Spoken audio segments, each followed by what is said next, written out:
making it easy. Mix and cook. Malambot, fluffy at napaka-flavorful ng ating lulutuin ngayon. At this time, sisiguraduhin ko pong sulit na sulit ang inyong family bonding dahil ngayon po magluluto tayo ng napakasarap na puto paw sa ating bilao. Tara na po at samahan niyo muli ang inyong mommy love sa pag-prepare nito. Para po sa ating asado filling, sa isang malinis na kawali ay inilagay ko na po yung ating ground pork. Bali, ang ginawa ko po, hinugasan ko lang itong mabuti, dinrain ko lang po, then inilagay po natin sa kawali nang sa ganon maiga pa po yung mga natitira pa pong liquid dito. Then, kapag naubos na po yung mga excess liquid, tanggalin po muna natin ito sa kawali at iset aside. Ngayon naman po ay maglalagay tayo ng oil at gigisahin naman po natin yung ating bawang at sibuyas. Ang kumpletong listahan po ng ating mga ingredients ay nasa ating description box. Ganun na rin po sa bandang dulo ng ating video kasama po yung ating full costing. Ibalik at ihalo na po natin yung ating ground pork. Sa ground pork nga po pala na ating gagamitin. If ever po na gusto nyo gumamit ng chicken or beef, pwedeng yun po yung inyong gamitin. Nakadepende na po ito sa inyong preference. At kung gusto nyo rin pong bawasan or mas kontian yung inyong ilalagay na karne, pwede naman po, yun nga lang, mas marami, mas magiging flavorful yung ating puto paw.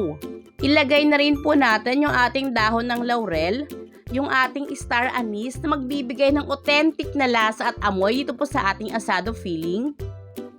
At yung iba pa po nating pampalasa katulad po ng asin, paminta, brown sugar at toyo.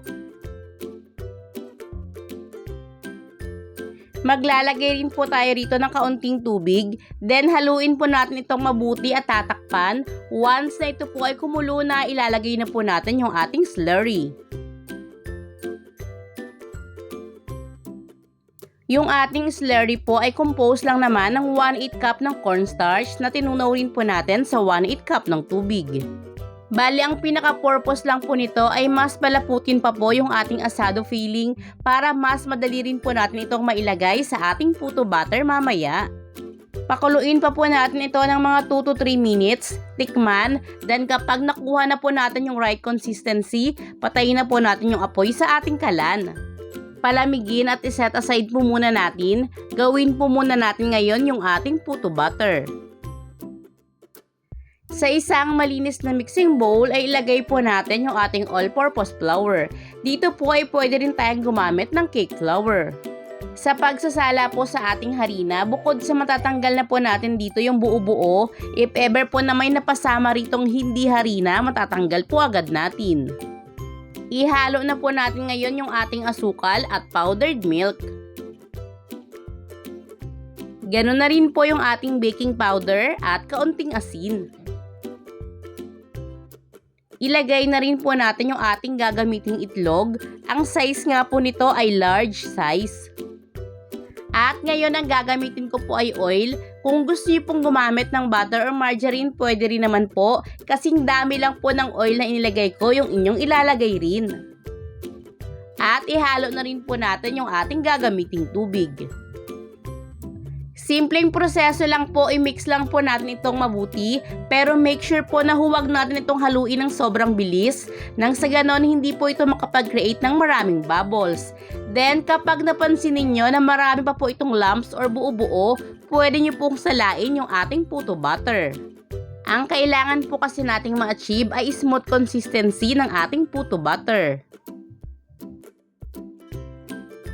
Habang nagpapakulo po tayo ng tubig sa ating steamer, isalang na rin po natin yung ating unang layer na andoon na rin po yung ating bilao na binalutan po natin ng aluminum foil at pwede rin po nating lagyan ng plastic yung pinakailalim nang sa ganon mas makasigurado po talaga tayong hindi matatapon yung ating puto butter. Isinalang ko na po agad yung ating bilao para medyo mas uminit na ito para habang inilalagay po natin yung ating puto butter, mas madali na po itong maluto. Habang ibinubuhos ko po itong ating puto mixture dito po sa ating bilao, sinisigurado ko lang din po na nalalagyan pati yung mga dulo at yung mga gilid ng ating bilao. Then ibudbud na po agad natin sa pinakaibabaw yung ating naman pong ginawang asado filling. Ang dapat pong maging outcome ng ating asado filling once na ito po ay malamig na, wala na po itong titira pang sauce, kumapit na po yung ating mga inilagay na pampalasa sa ating karne, tatanggalin lang po natin yung dahon ng laurel at star anise.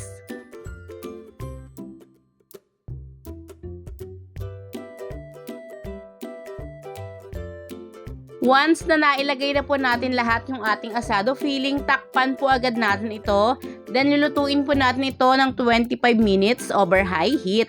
Don't forget din po na balutin ng tela yung pinakatakip ng inyong steamer para maiwasan po itong matuluan ng tubig. After 25 minutes, mag-toothpick test po tayo. I-toothpick test po natin hindi lang po yung pinakagitna, ganun na rin po yung mga gilid. Nang sa ganon, makasigurado po talaga tayo na luto na po yung ating buong bilao ng ating puto pao. And charan! Heto na po mga palalabs, ang ating puto pao sa bilao. Ito nga po palang ating puto pao recipe ay nagkasya po sa 14 inches na bilao.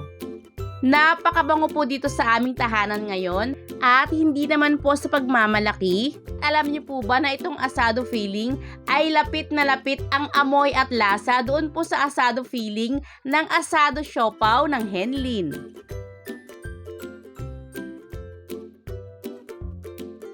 Kain po tayo mga palalabs. Isang recipe na naman po na proud ang inyong mommy loves na i-present sa inyo dahil bukod sa soft and fluffy, napakabango, sobrang sarap po talaga nito.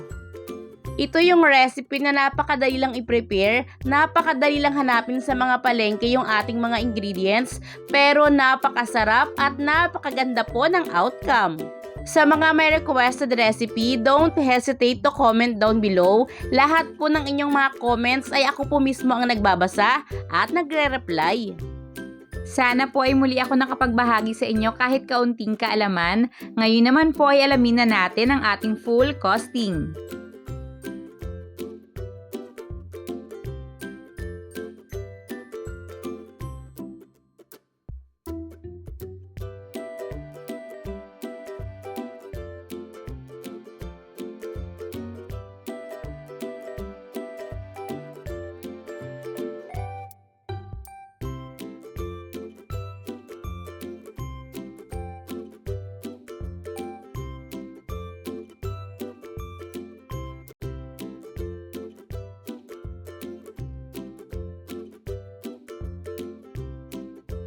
Cooking with easy. Mix and cook.